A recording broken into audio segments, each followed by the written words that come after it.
Okay, we're in the middle of Derech Hashem. Not in the middle. We're at the beginning, really.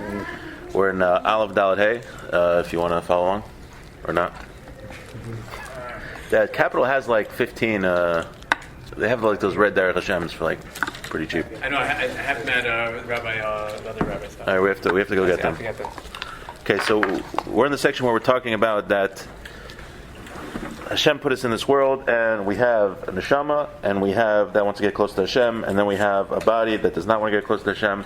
And the point of that is that we struggle to be kaina shlemos, and when we're kaina shlemos, we are similar to Hashem as much as possible. And when you're similar to Hashem as much as possible, you can be close to Hashem, because two things that are similar are close.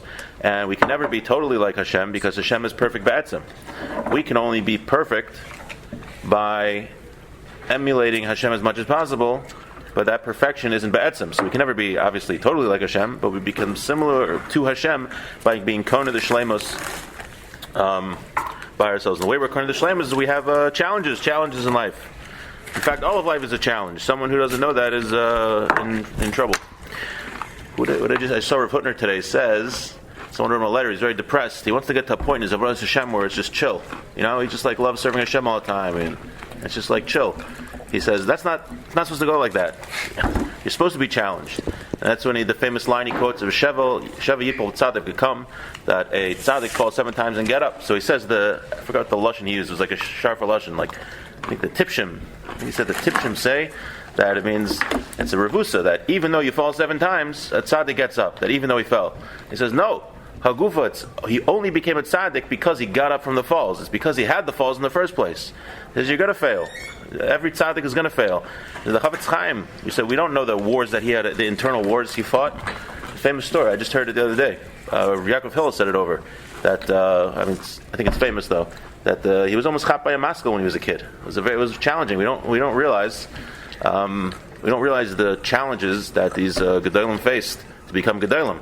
That's why art scroll books give a lot of people anxiety, because they think that they have to be like these gedolim and they have to just like be learning 24 hours a day. They don't have that Rav Elyashiv to be able to get to that level. Worked his whole life and had tons of struggles and inner conflicts, and he persevered. And actually, I spoke to a therapist, and certain therapist told me he wants to send the Shalach Manos to Art Scroll for all the business that he gets from them. Sorry, you're raising your hand, but you don't have to raise your hand. You can just yell out. Question for you. Okay, you can just yell out. There was a tzaddik that had battles with who?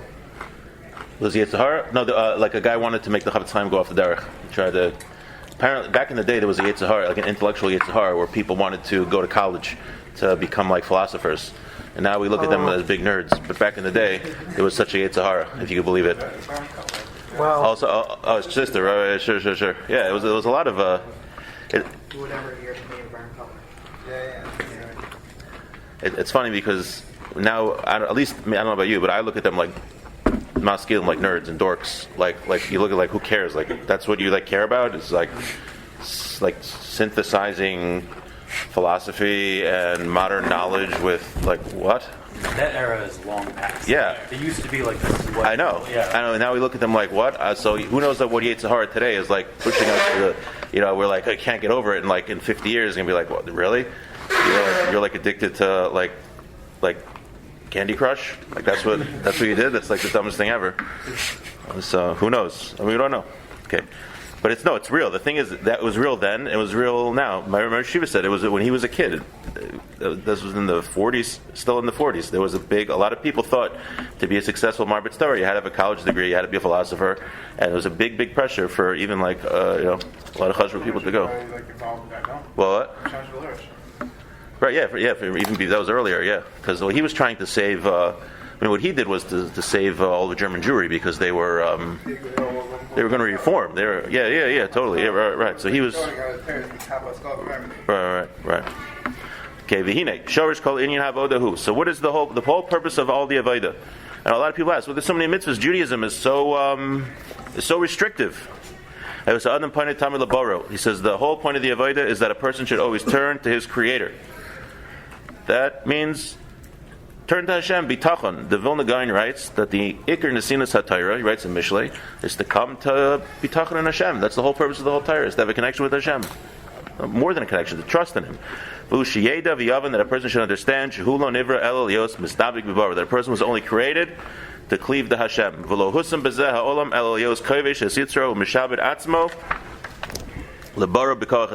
to use his intellect to subjugate his desires to Hashem. Right? He always equates the seichel is equated with the neshama. To go against his physical drives. That's what we share with animals. Animals also have physical drives. And that's the whole purpose of everything. A person should not veer from it. And this is an obvious point, but I don't know. I at least myself, I didn't realize how deep this was until recently. My Rebbe has a whole piece. He's speaking to psychologists. I mentioned this before. I want to mention it again because I think it's really important. He spoke to psychologists, from psychologists, and they were asking him, like, what's the interplay of Torah and psychology? And he said the parts that psychologists miss is a person's composed of three parts. He has a nefesh, ruach, and neshama. And he said a human being is only happy, is only content when he lives for the purpose of his neshama, when he connects his ruach to his neshama. The guy set right, and the nefesh is the part of us we share with animals that has physical desires. Ruach also. The Gaon writes that the ruach is the nefesh and the ruach are but the Bahamas, nefesh habahamas. It's the animal soul. And even though in the ruach is actually the part, that's the eye of a person. That's where a person has bechira. That's where his emotions are, and things like that. But the neshama, that's the part that wants to connect to Hashem. So to be a happy person, you have to satisfy all parts of the human being. Meaning, you take your nefesh and your ruach and you meshabed it to the neshama. He said a psychologist can't tell you how to do that. He said unless you have a from psychologist who's teaching you to connect with your neshama and learn Torah. But human beings, this is the point that the whole world misses. How do you be happy? The only way a person is going to be happy is if he lives for his neshama. And that's what the Ramchal is saying here. He's saying that the purpose of a human being, especially a Jew who has a more lofty neshama, is more in touch with his neshama, he's only going to be a happy person, a fulfilled person, when he directs his life towards the goals of the neshama.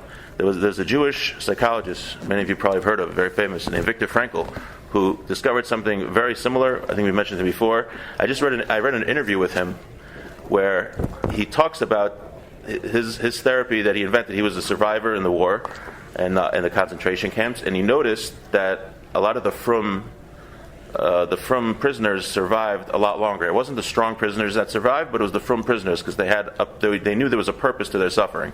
Because when a person lives for a purpose beyond himself, he's psychologically more happy. That was his theory. It's called logotherapy. So I read an interesting interview with him. He was in the 70s. He was interviewed by a Canadian news program, and he asked him, he's telling him about it. He's like, yes, to be a happy person, you have to live beyond yourself. So the guy says to him, he said, this sounds like religion. Isn't this religion? So he tries to get out of it, how it's not religion and this, and because he has to apply it to everybody. He's a psychologist. He can't only treat religious people. He has to treat everybody. So excuse me. Yeah. What? Oh, you're saying. Yeah. Oh, you're a burp. Yeah. I thought it was excuse me. You don't. Okay. Cool. I do that myself. I don't say excuse me. I just let it out. Anyway, but. Interesting when you describe it. So Shashal here said to get Shem Cham Yafes. He says the Cham, those people that live for the Chamimus, the Gashmis. Yafes is culture, Yafa. The Europeans are into beauty and music and food. Right. So that's more spiritual, but it's still not. No, right. Right. Shame is shame davar. It says that's those people who live in Asia, they're always serving a higher purpose. That's what they are. That's where you find that the Japanese, the Asians, the Indians, they're always busy with their Baizar. But they're from who? They're from Shame. The Indians are from Shem, yeah? Yeah. Are they? Oh. Why not?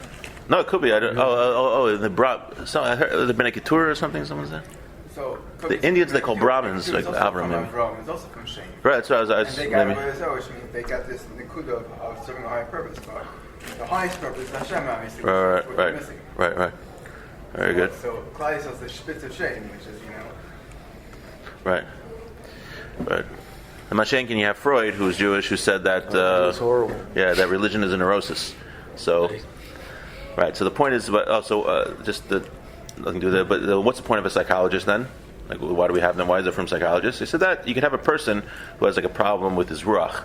He just has mistaken beliefs. He's depressed because he thinks he's worthless. He has like wrong beliefs. So that a therapist could help. So a therapist is like a doctor. It can make a person normal.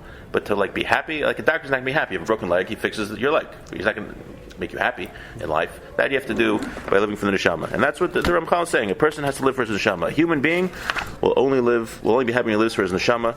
And that's, I remember Shiva once, a bunch of kids from University of Maryland maybe came to speak with him. He spoke to him for like 15 minutes.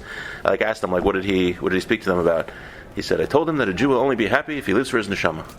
Like that's what he told a bunch of Friar college kids, and it's true. You see it. You would think. It's also interesting that you'd think. I probably said this story again, but I like it. In Alpin, where I live, they started a kollel 27 years ago.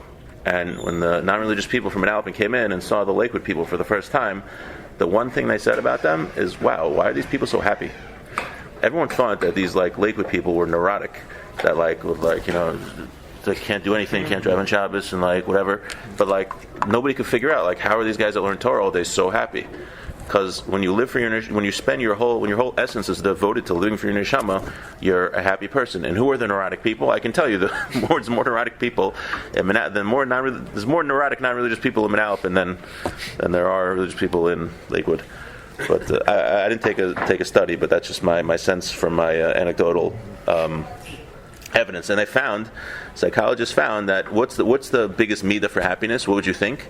You would think that it's freedom to do whatever you want. That'll make a person happy. They found fakert that self-control is the midah that makes people happier. And they found that they did a really cruel experiment. Obviously, the Torah is all about self-control. So, like the whole thing. It's like that for children also.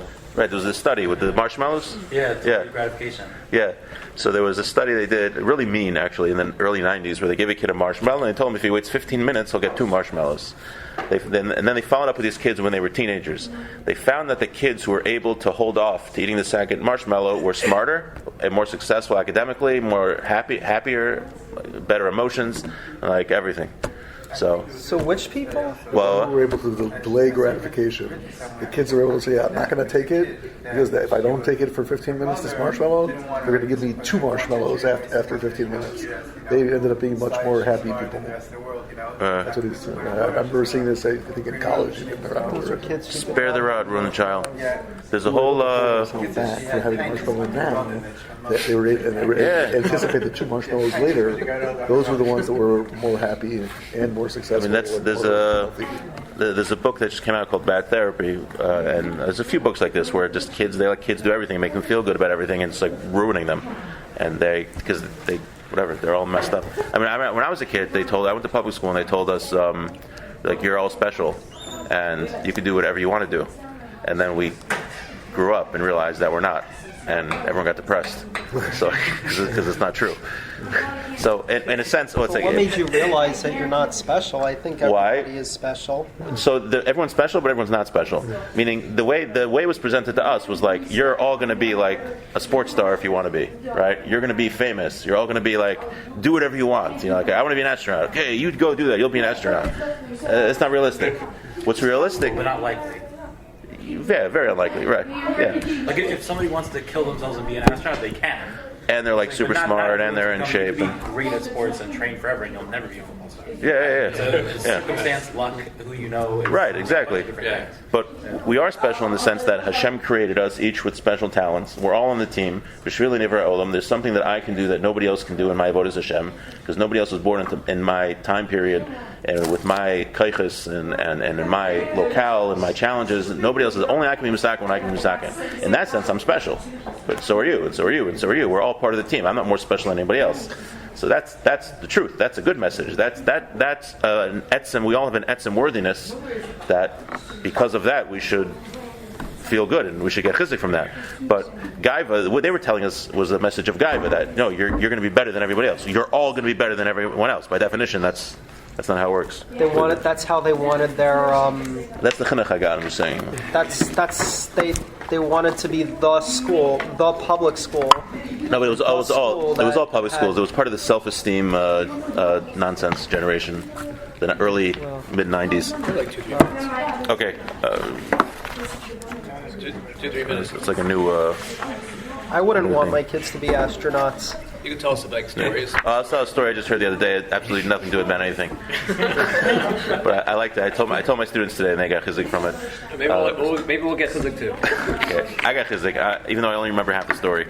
It was recently in Gaza. This is from Rabbi Farhi on Stories to Inspire. So if you want to listen to the whole story, you can call it up and listen to Rabbi Farhi. Recent story. A non-religious soldier went into Gaza, and before he went, he asked the rabbi. He said, "I don't know how to daven or pray or anything. Like, what do I do if I'm in trouble? Like, how do I talk to Hashem?" He says, "Say Shema Yisrael." He told him how to say Shema. So they went into a urban warfare, house to house, looking for some terrorists, and he spotted 2 terrorists. He took a grenade and he threw it at the terrorists. And then the terrorist, because of that, the terrorist spotted him, and he saw the terrorist about to throw a grenade at him, and he just realized that he sacrificed his life. He's about to die, and his whole unit is about to die. So he remembered to say Shema. He covered his eyes, said Shema, and as he covered his eyes, his rifle was hanging on his side, and the butt of his rifle went up, knocked the grenade back, and saved his life. That was the story. Wow. Yeah, the end. That's amazing. And that's why we should say Shema. Thank you, David. Good.